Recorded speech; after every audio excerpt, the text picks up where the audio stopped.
to Scrollin', a podcast about the Elder Scrolls Online. I'm Ket. I'm Davius. This is episode number 51.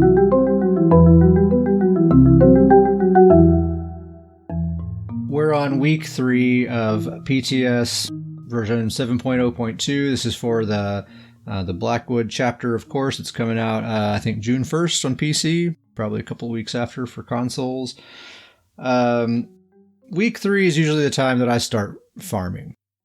Usually, once I read the notes on week 3, I'm kind of thinking that's probably the situation that we're going to be looking at. I'm going to go ahead and start getting my characters ready, buy whatever gear I want to get, and all that kind of stuff.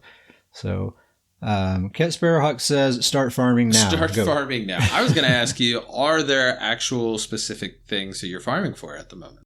Most of the stuff that I'm getting is like crafted or overland drop. So it's just like, I'm just like buying stuff really, for the most part. I have been trying to farm for elemental succession in the Maelstrom arena for my Magcrow, but, I don't know. I've done maybe 10 runs and haven't gotten it yet. I hear if you do I haven't gotten hardly any pieces. If you do 58 runs, you actually can close that set out. No problemo. Yeah, and I don't have quite the tenacity that you do. I'm not gonna. I'm willing to give up.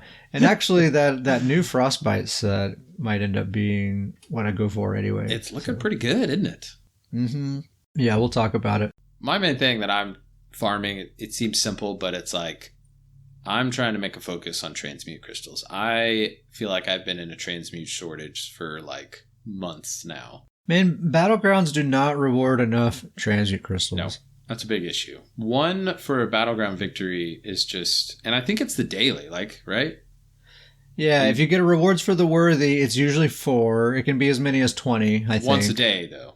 Once a day, and then you have a random chance to get one every time you get rewards for the worthy. Sometimes I'll get 2 or 3 in a day if I'm doing a lot of Battlegrounds. And then the daily gives you 1. The daily gives you 1 single transmute crystal. It should be, for the amount of Battlegrounds that we do, we should be getting it at bare minimum 10 a day. Random normal dungeon gives you 10. A random Battleground should give you 10. That's a struggle. A PvP struggle right there. Zos, we know you're listening. Based on what we're about to say, we know you're listening. All right? We know you're taking notes. It seems like you guys are in a mood for listening to feedback. So, anyways, speaking of, okay, listen, we're talking about the public test server version 7.0.2 for Blackwood. This is week 3, right? So as expected, this is the time where they're actually making the adjustments. Week 1 is when they kind of implement the big changes and everyone's like, this all looks crazy. You need to make this change and this change and this change. And then week 2 passes. Usually nothing happens then, of course. And then week 3 is here. And this is when the balance adjustments get made. And then there may be some small number tweaks in the weeks that follow, but it's probably not going to be much different from what we're seeing right now. Just historically, that's how it is. Week 3 is more or less locked in. I'm feeling really good about what we're seeing in these patch notes here. I'm actually like super duper pumped about this patch now. Oh yeah, you know me. I love to overreact. Here's my overreaction statement. All right. Maybe, prepare yourself. Maybe the most pleased I've ever been with a PTS notes release. Yeah, I think so too. And I was thinking that earlier today, like, it's really 2 patches in a row, right? Like the last update, the PTS was kind of like that too. Like they implemented some big new stuff week 1, and a lot of suggestions were made about how to adjust that to get it balanced right. And then week 3 rolls around and they did basically those exact things. And here we are again. They're clearly responding to specific feedback that was given and just kind of giving everyone all the things that we're asking for. It's got a while, but you read these things. Yeah. It's like, was this written by like a player, like a PvP player? We should just get into like what is even happening. So proc set scaling. This is kind of the main story here. Of course, proc sets have been scaling since week 1, but they've adjusted some values here. So basically it's been nerfed across the board. Proc set scaling has been nerfed pretty dramatically. Damage dealing sets, before they required 5478 weapon or spell damage in order to reach that original tooltip value. Now 6,574 weapon or spell damage is what you're going to have if you want to reach that original value that proc set gave. Beautiful. That's beautiful. They're saying that's about a 17% reduction in overall power for those proc sets. Again, it's going to be a lot easier for stamina builds to reach 6,500 weapon damage. Mm-hmm. But that's like, especially for no CP, that's like kind of the upper range of what they're able to reach. And by the time they're in that range of weapon damage, there's not a lot of room for multiple proc sets. You can maybe have a Vadishran back bar. It's probably going to be it. Yeah. Know? That's what feels so fantastic about this new number to me, is it seems like the perfect like spot for a number that you're going to get your weapon damage up for this. You've got, one set dedicated to stats, and you can probably fit one proc set on there, maybe a proc set and an arena weapon. But it really just seems great now that you can probably still get pretty good value out of a proc set, but there's this stacking proc set on proc set on proc set is just not going to be a thing anymore. Oh, totally. The whole thing with gear playing the game for you, it really does look like we're moving past that meta for sure. Now, stamina builds, they are going to be kind of better able to reach those tooltips. A point that I keep seeing get made online whenever that topic is brought up, and it's a good point, is that Magicka builds do have quite a bit more penetration than stamina builds do in general. Yeah. So even though Magicka builds, their procs and even their abilities, oftentimes their tooltips are lower, but because they have more penetration, their enemies are taking more of that damage. So that's kind of a balancing factor there. You can't just look at the tooltips to tell the whole story there. So that's damage dealing sets. Healing sets, like sets that directly heal for you. This is a big one. They now require that you have 39,901. So basically 40,000 maximum magicka or stamina to get that original full value that you would get out of that set, rather than it was 38,350 week 1. Yeah. So that's about that's about a 4% nerf, they say.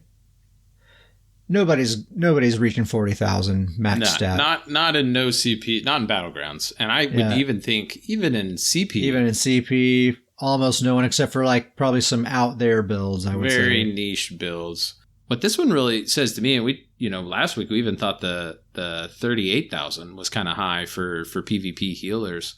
And I really think that this is going to kind of change the strategy for support builds and healing builds in PvP. Yeah, I think people are not going to find a lot of value in healing proc sets at all. Yeah, I mean, not right now. It's most healing proc setups in a battleground. Those proc heals that's kind of where your heals are coming from, and really all you're doing and all your abilities are just kind of trying to support those. And I think that's going to be kind of flipped now, is that now you're really going to focus on your abilities. That's where all your heals are going to be. And maybe you have one of these heal proc sets kind of on your build that's just kind of helping you with a little minor support on the side. Yeah, if you'll have to weigh that against your other options. And that's another thing to keep in mind. And, there's going to come a time where we're going to have to forget those original tooltips, right? Like we're talking about, okay, you're going to have 40,000 magicka or stamina in order to get that original tooltip, but no one says you have to get that original tooltip. Yeah. And think about a year or two from now when we've totally forgotten what that original value even was.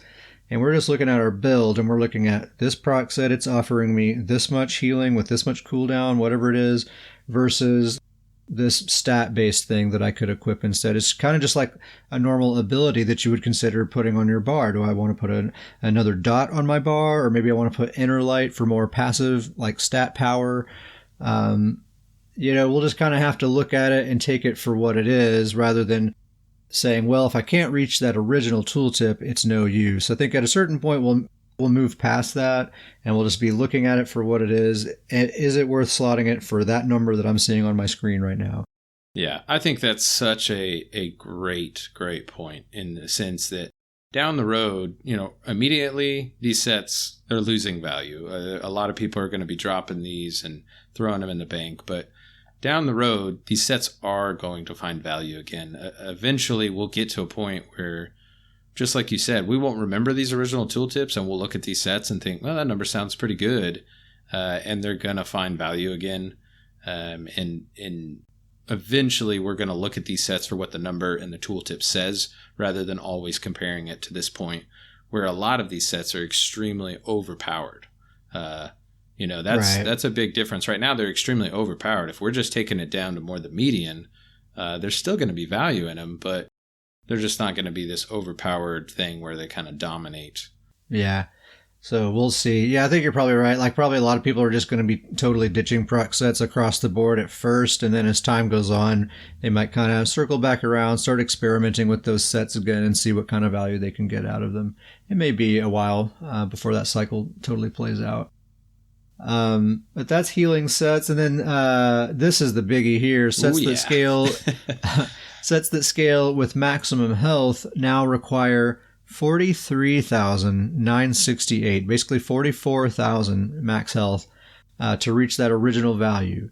And week 1, that was 38,350 max health. So that's a big increase to 44,000.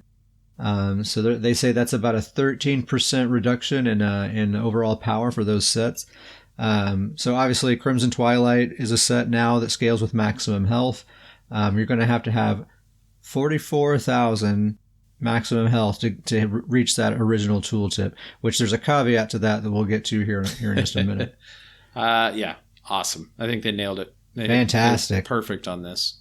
Like, that's going to be hard to hit without being in like Necro Goliath form. Mm-hmm. That's a whole lot of health to have. And it's going to be really, really hard to be sporting that much health and also be packing much damage. Like, you might get Crimson on there, and Crimson might do some damage, but where else is your damage going to come from? Yeah. And if you've got that much, if you do manage to get that much health, you're really not going to be doing much else. It's just, that's going to be where everything about your build is going to have to be focused to that. Yeah, that's just beautiful. And that's really the particular line I think everyone was wanting to see. Like, let's do something about this max health build situation. And there's other stuff that is going to help too that we're going to talk about. Oh yeah.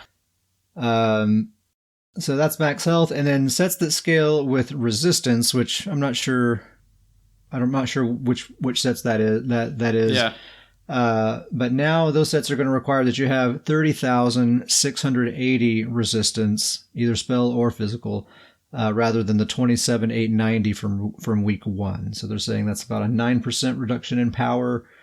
I don't know. I feel like that's like not significant. Like, I don't think anyone's really like caring too much about the sets that scale with resistance. But that's not all. So I would think that alone, I'd be like, sweet, patch is looking good. Let's do it. But there's quite a bit more, and I think the best is yet to come, honestly. Yeah, I agree with that. So there's been a number of adjustments to some specific sets. Quite a few of them. I'm not going to mention all of them just for the sake of time, but I will definitely talk about the most interesting ones. And number one, the most interesting one, is our old friend Crimson Twilight. Has received a pretty hefty nerf, reduced the damage by 44%. Beautiful. They reduced the damage by 44%, and also now you have to have 44,000 health to even get that 44% damage nerf. Get out of here, Crimson. Get out of here. Plus Malakath is nerfed. Get out of here. Just totally, I'm pretty sure that's just a trash set now. Yeah. Right? And I'm 100% okay with that. Yeah, me too. I mean, maybe some people will prove us wrong. Maybe like if it's a build that's totally based around Necro Goliath form, maybe that could possibly be worth it somehow. But I think we're not going to see much of this set.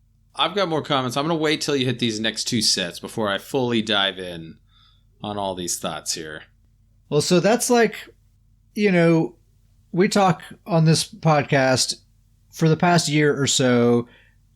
There's been two builds that we've been complaining about, right? These max health builds that have Malakath and procs, and you can't kill them, and they have all this damage. So right there, they're deleted. Yep. Those builds are just done. They're just like sniped out of the game.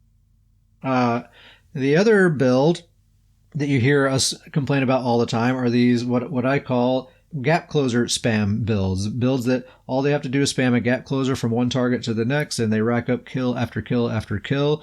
You heard me several episodes ago, we were talking about I got a 61-0 kill count one match from one of these ridiculous builds. No skill required, just gap close around the map. They're addressing those builds as well. The key 5-piece armor set for those builds is Unleash Terror, which that set basically just anytime you hit anybody with any kind of gap closer, it applies a really heavy bleed to them. It's getting a 46% damage nerf. Now, as compensation, it's also going to be applying that new hemorrhaging status effect, which I believe gives the enemy minor mangle, which reduces their maximum health by like 10%. But still, 46% damage reduction. That's big. Yeah, and like I keep saying, with the proc scaling nerf, with the Malakath nerf as well.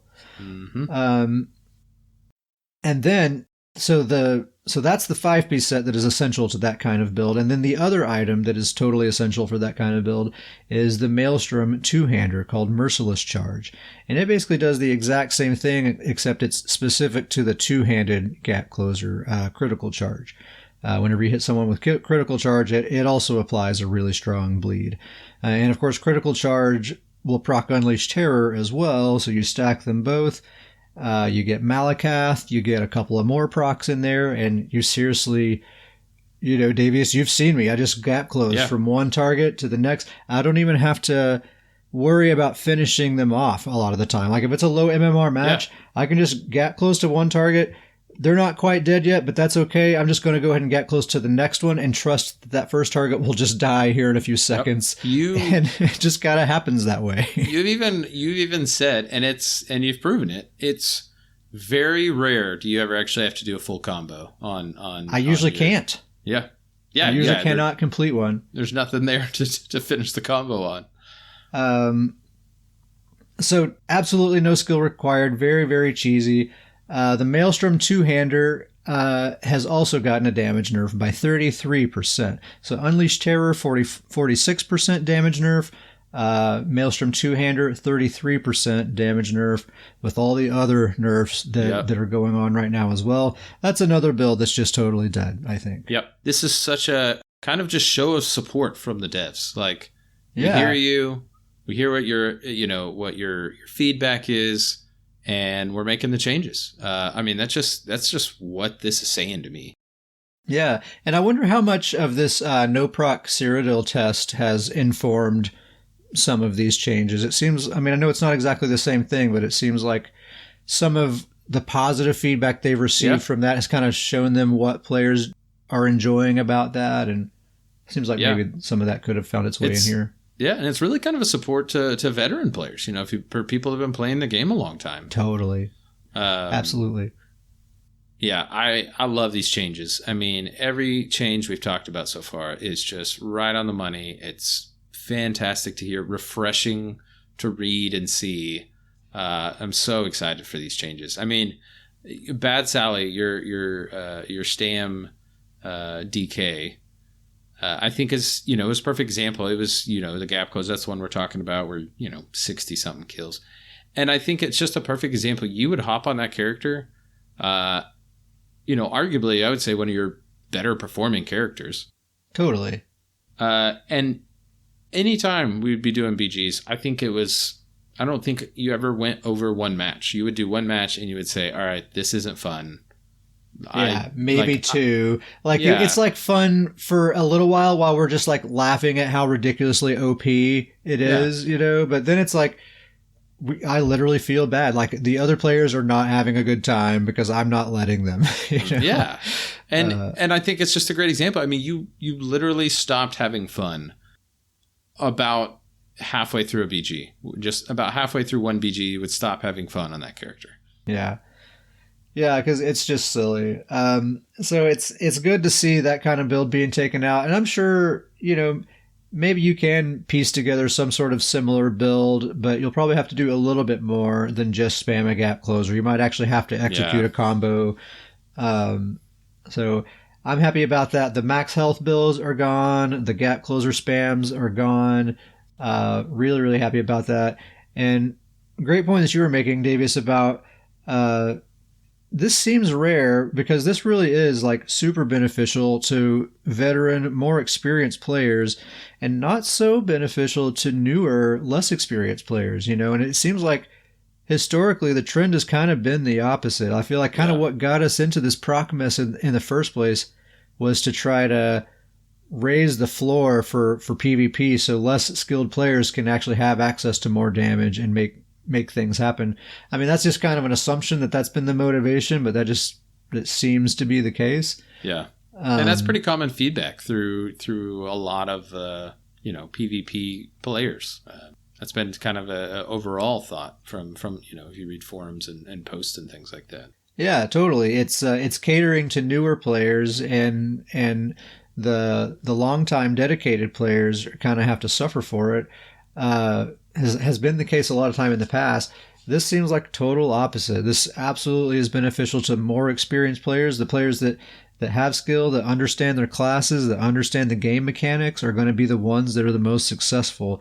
And it's not going to necessarily be the ones that just farm for the right gear, for the build that they saw on YouTube or whatever. So I'm really looking forward to this meta. I think it's going to be awesome. I've already gotten some of my characters ready to go. Like they're just ready as soon as the patch drops. They're ready to get at it. Old Betsy being one of those.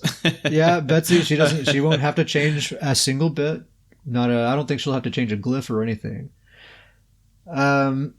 Anyway, I'll just kind of quickly get through some more of these sets that were changed. Crimson, Unleashed Terror, and the Maelstrom Two-Hander, those are kind of the biggies. Those are the ones that we were kind of really, really stoked to see on there. And surprised, too. Like, I would have been happy with just the proc scaling nerfs and, let's do it. But then to go that far and just totally nuke those out of the game, it's just... Yeah, and it seems kind of selfish because it really is, like you said, the two main builds that always bothered us the most are just kind of wiped from existence. But we are by no means the only people that were really tired of seeing those same builds. Yeah. Oh, yeah. Yeah, it's not just us. Oh, yeah, and I forgot, I made this note, too. For the Unleashed Terror, 46% nerf, and the Maelstrom Two-Hander, 33% nerf, you gotta have 6,500 weapon damage to even get that nerf. Yep. Yeah, to even get to that much of a nerf, yeah. Yeah. So it's such a triple whammy because Malakath, you have to, I think of Malakath as being part of it too, Yep. It's nerfed Malakath's too. getting nerfed as well. Yeah. So it's like, Zaz, stop, you're gonna kill it. Oh, you killed it. You just thing. I'm saying set it on fire just to be sure. Yeah. I wonder if it is too much. I mean, it's not like for now. There's no such thing as too much. Just like get them out of the game. I'll be happy if I don't see them for a year or more. But I wonder if some point down the road they might have to buff these up just a little bit. I 100% think that's the vibe I'm getting as well. Is that they're doing this to get them out of the way. Next a year from now on some PTS notes there'll be some minor. They'll raise these sets by some damage to bring them maybe back into playability. But I think right now they're just like, all right, we're going to put these sets on the shelf for a while. Like people are tired of them. Let's get them out of here. Everybody's tired of them. Yeah, I like it. Yep. That's fine. Widowmaker, that's a set that we haven't really talked about a whole lot, but it is a very widely used and very powerful proc set. It's a stamina set. Whenever your alchemical poison fires, you drop a poisonous spore. that bursts after 1 second, and it deals 19,728 poison damage over 5 seconds and a 5-meter radius. Now it's going to be that same amount of damage, 19,000 over 10 seconds.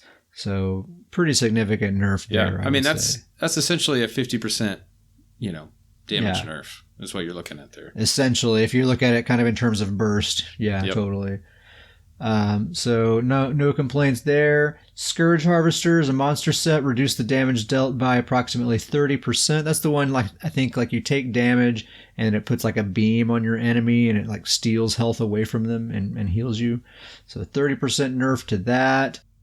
And then they've made some adjustments to some of these new sets as well. So we mentioned before the Frostbite set. That's the one that it did increase your damage done with frost abilities by 6%. Now it increases your damage done with frost abilities by 8%. And you still get the additional 4% to chilled enemies and 2% to enemies with minor brittle. So that'd be a total of 14% to your frost abilities and then 6% to everything else. Seems like it might be pretty good. I think I am going to try this on my macro. Yeah, I think it makes a lot of sense on your macro build. I mean, this one, I love the idea of this set. And, I think it's getting a little bit more tempting. Yeah, it really is. Like, I was on the fence with it before, and I was honestly kind of leaning on, like, not using it. I was looking for other sets, but just that little bitty bump. And I'm like, you know what? I'm going to try it. I think I'm going to try it now. It's an overland set. I can just go buy it or whatever. It'll be easy. Mm-hmm. My macro uses a charged frost staff with Wall of Frost on the front bar. So those status effects and she's going to be using Heartland Conqueror as well. So her likelihood to be applying that status effect is increased by 440% to anyone that Wall of Frost touches.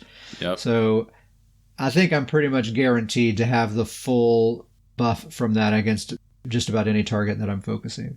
Yep. So I'm looking forward to that. That's going to be finally like a frost set that's like enticing. Like, I want to check this out. I even like it with the arena staff. You'll have to remind me which one, but the one that buffs your Wall of Elements, Oh, the Maelstrom Destro. That's why I've forgotten. Just marked it out of my mind. That makes more sense now. But I even this set with that is kind of a nice little bump. It's gonna buff that ability, and then overall damage is gonna be kind of 2 increases. So I really like this set. I think it could be fun on a lot of type of builds. Yeah, totally. They've made some adjustments to these new mythic items as well. First of all, Death Dealer's Fet. Shout out, Grizzly Khan. Not feet. It's Fet. Death Dealer's Fet. You're welcome. A reminder of which mythic item this is. This is the one that while you're in combat, you gain a stack every 2 seconds, and then you lose a stack every 4 seconds when you're out of combat, and each stack just gives you max stats, all 3 max stats. Yep. They reduced the amount of stats that you get. They reduced the max health, magicka, and stamina granted to 88 per stack rather than 150 per stack. But they increased the maximum number of stacks to 30 instead of 10. So you get a whole lot more max stats out of it when you have all the stacks, but it takes a lot longer to get those stacks. When you have all the stacks, all 30 stacks, it's going to be 2640 to all 3 stats, and it was 1500 for all 3 before. That's a total of 7,920, almost 8,000 total stat points all around. So I've got a couple thoughts on. First of all, it seems about like a year and a half, maybe 2 years ago, somebody went to ZOS and started working there and was like, guys, stacks. Let me tell you this. It's going to change the game. We love stacks. We got to love. They love stacks lately, and they are still on that trend. I wonder if it's just like a mechanic that's easy for the server to handle or something. Yeah, it must be something like that, because it's just like as soon as they discovered it, they're like that. I'm telling you, it's that one employee is just stacks. Yeah, it's like here comes old Stacks. That's his nickname around the place. But in all seriousness, on the set, I think it definitely makes the set better. Obviously, it makes it better. I think, what does it take, like a minute? It's going to take a minute, because it takes, let's see, you gain a stack every 2 seconds, and if there's 30 stacks max, yeah, that's going to take a minute. If my calculus is correct. So I think a minute in combat is still very easy. I mean, everybody that plays this game jokes about you just can't get out of combat. So I think that's easy. I think overall the set is better. I still don't think it's quite enough max stats for me to swap it out as a mythic piece on my builds. They've adjusted these to the point where it makes sense on certain builds, but it's not so amazing that you have to just make it work on your build. You know what I mean? Like you're right. Like probably with your builds and probably with my builds too, I'm not going to find it to be worth it. But I could see someone like putting together some build where like everything is just as they want it, except their max stats are just nowhere near where they need them to be. And if they could only have one item, one single thing that puts their max stats where they need to be, then they'll be all set. I mean, this would be that item. As I don't think there's going to be any other one single item that's going to give you anywhere near those kind of stats. I like the idea of it. Me personally, I'd probably, if it could just get a little bit more of a bump to like closer to the 3,000, I think that's where I would. 3,000 per stat? 3,000 per stat. I think I would really strongly consider this for a build or two. Yeah. I don't know if I'm going to go out of my way to like make a build around it, but it'll definitely be in my mind when I'm putting builds together and like, where can I squeeze more stats in? Oh, there's Death Dealer. Maybe I can try that. So I think I think it'll be just in the back of my mind as an option. Sure.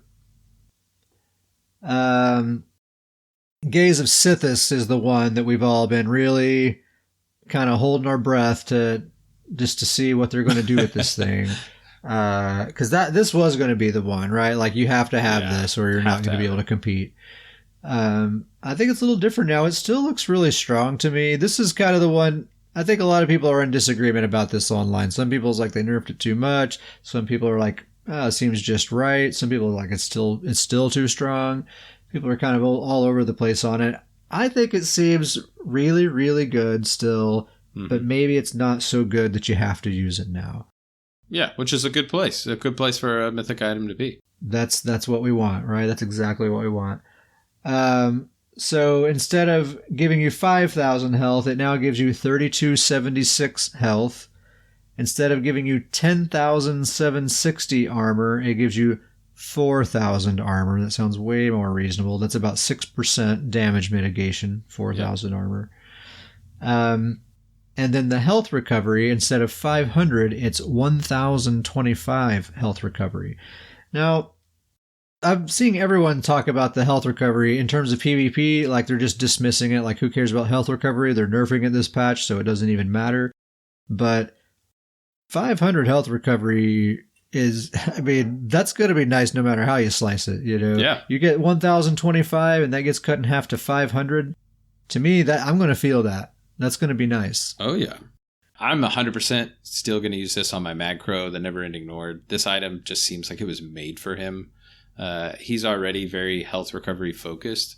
And I, with the health recovery nerf, I was kind of worried, am I going to have to change his whole setup? But I think out of the gate, I'm going to still stick with his setup and see how it feels. But definitely throw this on there, and that's going to be a huge buff to get his health recovery up real easy and kind of make up for some of the loss. Yeah, I think this thing's in a pretty decent spot. 3,000 health, 4,000 armor, 1,000 health recovery, or 500 if you're in PvP.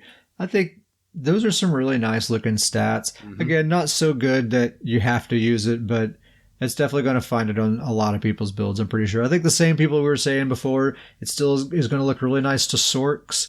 That extra health means that their shields can be bigger because shields are capped at 50% of your health bar. So if you have a bigger health bar, your shields can be bigger.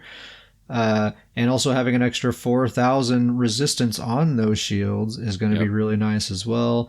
So I think Sorks are still going to like this. Stand Blades, Werewolves is looking pretty enticing to those builds, I think. Werewolves maybe less so, but it's still, I think, a good option for them. Games of Seasons, I think, is looking pretty good. It's probably I don't see those numbers changing probably at all before it goes live. I agree with that. Harpooner's wading kilt. I'm a little bummed. I think they nerfed this one a little too hard. I really do. I was actually eyeballing this thing for my mag blade for a PvE build. I honestly think that they realized that this was going to be too strong in PvE. I really do. And that's why they've nerfed it the way that they did. So this is the one where when you deal direct damage, you gain these stacks of crit chance and crit damage, and then when you take direct damage, you lose those stacks. So they've increased the critical strike chance per stack up to 125 rather than 119. I did the math. With the old version, the 119, if you have all the stacks, that's like 5.4% additional crit rate. With the bump up to 125 per stack, it goes from 5.4% to 5.7% crit rate. So a little bit of a buff there. You're welcome. But then they reduced the critical damage done to 1% per stack rather than 2% per stack. So last week, or week before last, we were talking about this thing, and when you had all the stacks, you would have 20% extra crit damage. Now maximum, you're going to have 10% extra crit damage and an extra 5.7% crit rate. That's, I think, a significant nerf. And then if that's not enough, now when you take direct damage, you lose 5 stacks. Oof. Rather than just 1 stack. You still only gain 1 stack when you deal direct damage, but you lose 5 stacks with a 1 second cooldown. So you can take 2 attacks and then all your stacks are gone. Oof. Now, I didn't put this in our outline, but I want to pull it up. Let me see here. So the dev comment honestly perplexes me on this. So they say this set was originally presented as a "don't get hit the game," is their words. But then they say, but in PvE encounters, that is the ideal gameplay to begin with.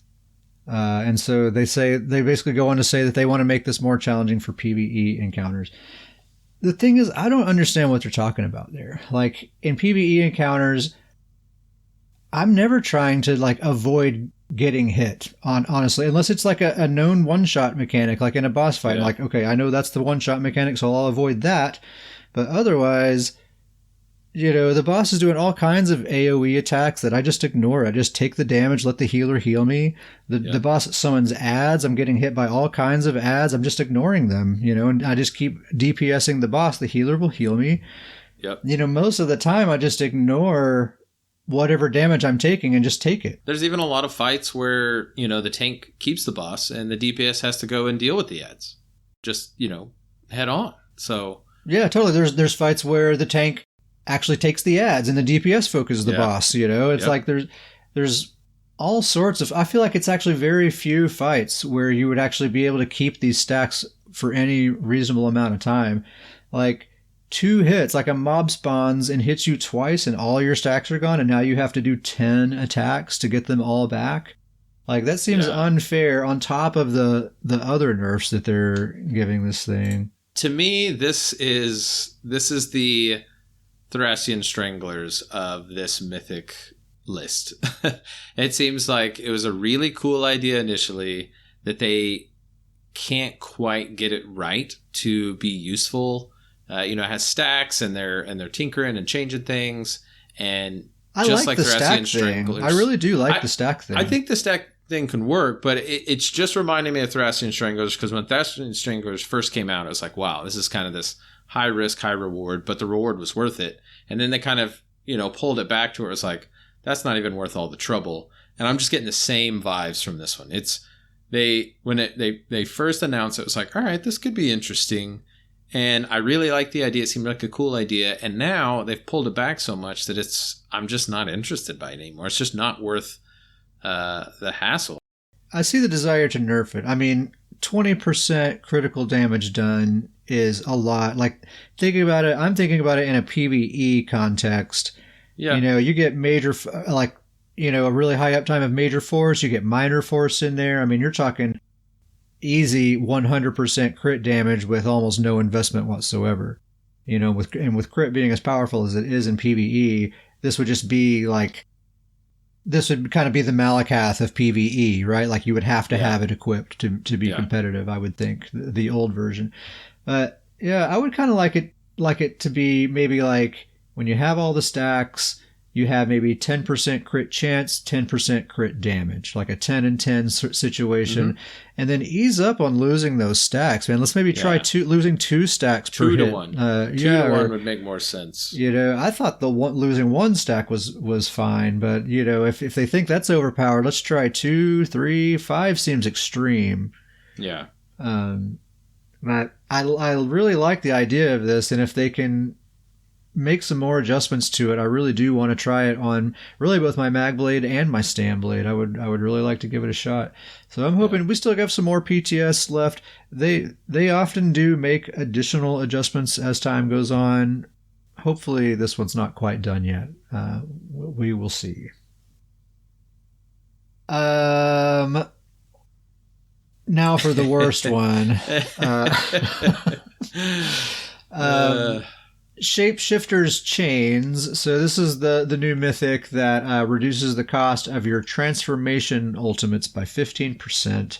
And then it also increases your max stats while you're transformed. So this is silly, we've said before, because it only applies to 3 whole abilities in the entire game. Werewolf, the Necro Bone Goliath, and the Vampire Ultimate Form. So those are the only things that this is even relevant to at all. They've increased the health, magicka, and stamina granted while you're transformed. Now it's 1707 of each stat rather than 1206. So that's 5100 total stat points while you're transformed. And the dev comment says basically that they did this to make it seem more enticing to werewolves, because they acknowledge that the 15% cost reduction is kind of not relevant to werewolves, because the whole point is to stay in that form anyway. So they're thinking these max stats will make it seem more applicable to them. Davis, you're laughing. What do you think? I have a lot of thoughts on this one. First of all, exactly what you said. An entire mythic item for 3, which 3 is extremely kind. I'm going to just be honest. For 2 abilities. Werewolf. Yeah, I don't see any werewolves going sense. for this. No werewolf's going to use this. For a mythic item for 2 abilities, and one of those being locked behind a class, doesn't make sense. And why in the world would you not use Death Dealer's Fet instead of this? That one does the exact same thing stat-wise, except it's a lot more stats. We're talking about 5,100 total stats compared to... like 8,000. Yeah, 8,000 total stats. Why would you do it? And yes, this one does have the ultimate reduction, but on the 2 abilities, the Scion and the Bone Goliath, you make a great point. You can't gain ultimate when you're in those. That reduction is very limited benefit. So it just doesn't make sense to use this over Death Dealer's Fet. It's just a worse one. And I'm already kind of struggling with Death Dealer's Fet on if it's enough stats. But if it's stats you want, this isn't the item. It's Death Dealer. And here's my thing. This needs to be... It just needs to be a one-piece potentates. It just needs to give a 15% ultimate reduction.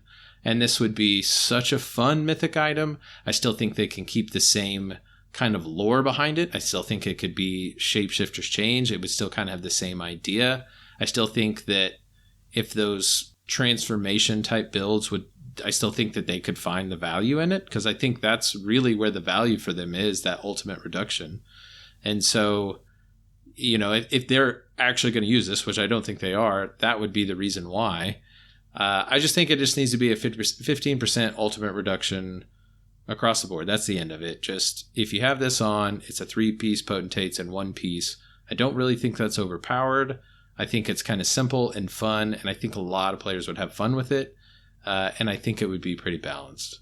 Yeah, I think that would be totally good. Another suggestion that I've seen is maybe make it so that this turns your transformation... Like maybe it is still specific to transformation abilities, but it turns them into a toggle so that you can stay in that form permanently, but maybe it comes with some sort of penalty. Like all the transformation abilities, I'm pretty sure come with stat increases. Yeah. So maybe they could just make it so that you don't get those stat increases, but you get everything else, and you can just stay in that form permanently. I think that makes good sense from a gameplay perspective. Like there's probably players out there that like they like their vampire ultimate form and they just want that to be their character. Like from a role play perspective, everything. Like I think there's lots of people that could get good use out of it if that's what it was, if they could, balance it properly. I think both of those are good ideas. You're like what you were saying about it being like basically a one-piece potentates, or the permanent transformation. I think those would be better implementations, I think. Yeah, it needs something. It just really doesn't make sense right now. So that's the mythic items. Death Dealer, big buff. Gaze of Sithis, you could call it a nerf. I think the devs think of it as more of a rebalancing. They're shifting more power to recovery and away from the resistance and health. Harpooners nerfed too hard, I think. That's a shame. I hope they revisit that. Shapeshifter, I think they just need to go back to the drawing board on that one. They just need to redo it, make it something different. Yeah. So that's basically all the sets I think I wanted to talk about. There are some others, like I said, if you want to just Google search ESO PTS notes and you can see the full list there. Those are the ones that seem the most interesting to us. Gaze of Sithis was the biggie, and then Crimson Twilight, Unleashed Terror, and Maelstrom two-hander. Super stoked to see those get adjusted on top of the proc scaling adjustments and everything else. I am awesome. Yes, I am super duper looking forward to this upcoming meta. Like, I can't wait to just get in there and have some skill-based PvP gameplay. No more armor sets playing the game for people. Like, let's go. The biggest thing with all this PTS, really the biggest takeaway I have is that, I mean, the devs are listening. They're listening to the players, and they're making adjustments based on feedback. I mean, it's just as simple as that to me. Like I was saying earlier, I think this is 2 patches in a row. We've seen clear evidence of that, where we get a week 1 PTS, and then week 3 rolls around, and they're implementing changes based on feedback, clearly. Mm-hmm. Before we move on from PTS, there was one tidbit that I had overlooked on week 1, and it's a pretty significant thing that I'm pumped about. The Vatishran Destro staff, Wrath of Elements, can now be cleansed. So you could always cleanse, so that's the staff where you use weakness to elements, right? The Destro staff debuff, and then it puts this beam on that target. You could always cleanse the debuff off, but then the beam stays. Well, now you'll be able to, it stay? And it sure stays. Through walls and across the map somehow.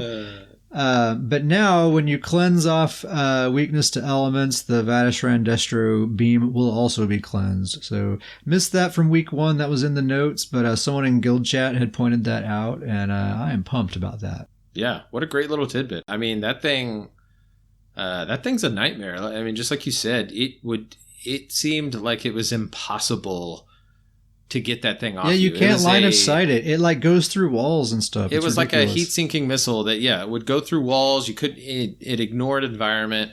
So now that this can be cleansed off, that's going to be really nice.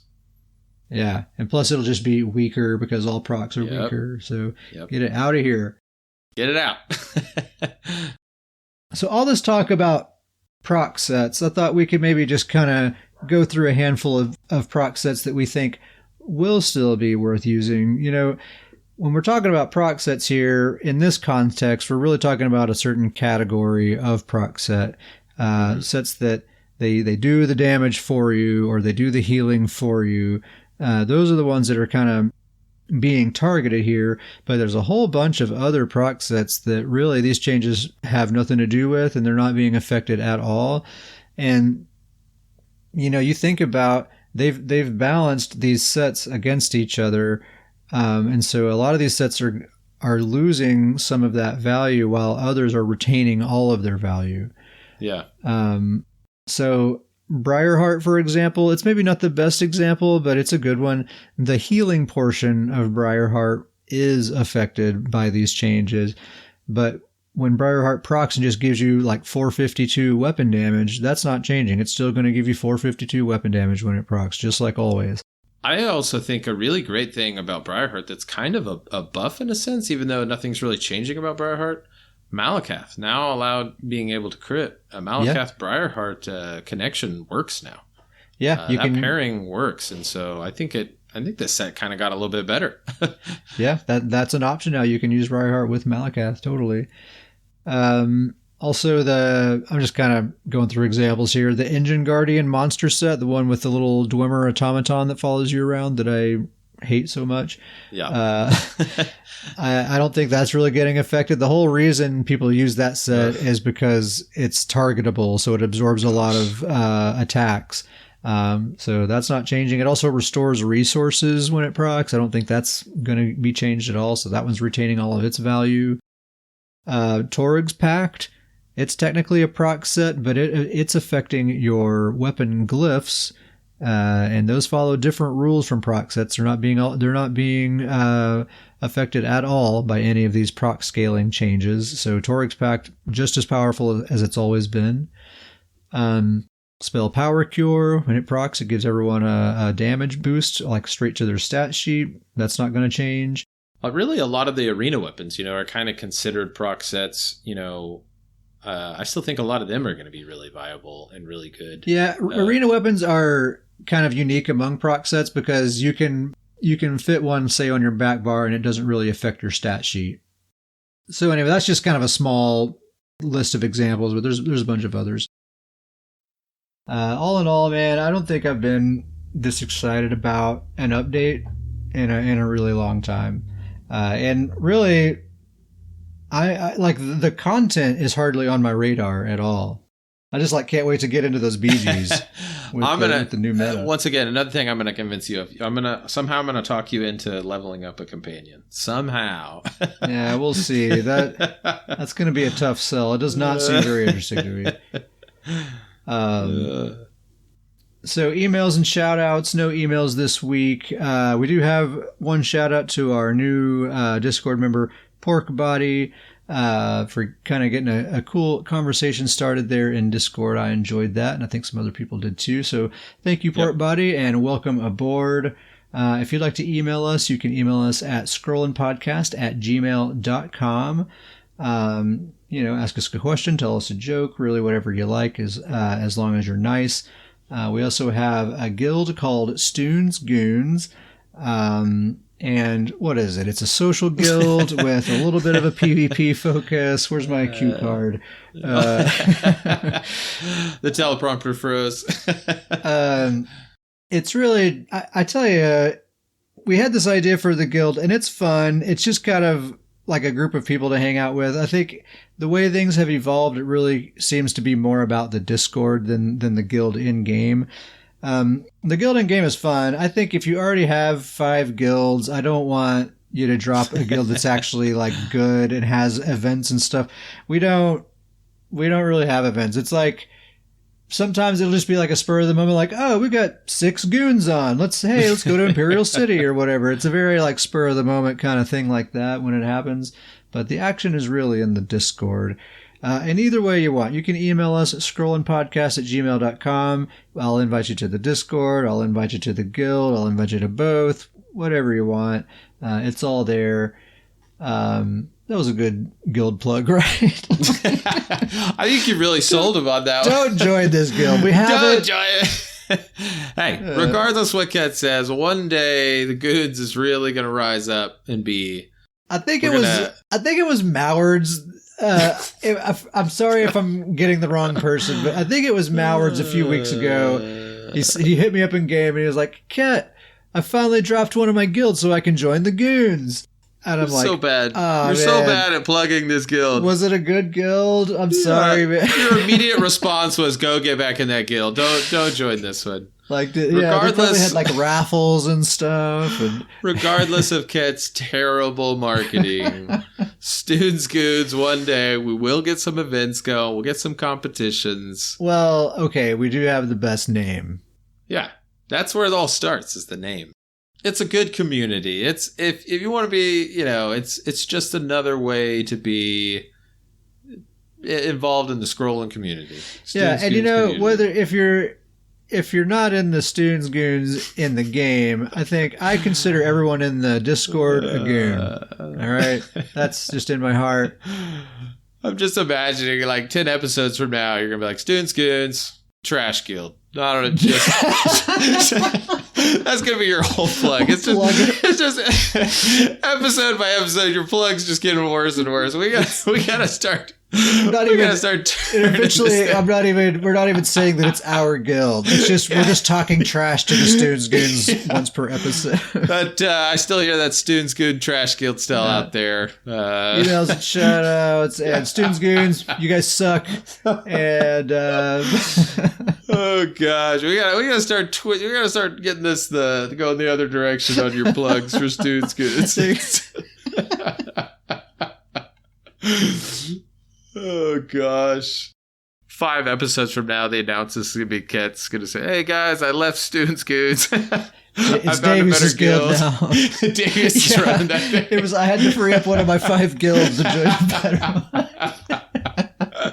one. Oh gosh. Yeah, I'll plug it next time. The Students Goons. I'm not actually in it anymore. I'm not in it anymore, guys. I found an upgrade, but I still love that name. Great name. You guys got a cool name over there in the Goons. Gosh. You guys are doing great. Oh, man. So yeah, if you want to be a goon, scrollingpodcast@gmail.com. Oh, jeez. Okay, we probably should wrap this thing up here pretty soon. Again, I'm looking forward to this patch. I think they knocked it out of the park. Week 1, it was already looking promising with a few concerning things. The community provided feedback. The devs said, "Sweet, we'll take that feedback," and they just nailed it, man. I feel like they just nailed it. It's going to be great. It's going to feel really good, I think. I don't know if I've ever seen just so exactly these are the things you asked for, and just check each box. We're going to do every single one of them. You're welcome. And we're just like, okay, thanks. It's like, I was looking over this outline, kind of thinking of what I was going to be saying about a lot of this stuff during our recording here. And I was kind of worried at first because I don't know what to say other than just yeah, awesome. That sounds good. Thank you. Anything else to add, Davius? Students Goons, guys. It's going to be great.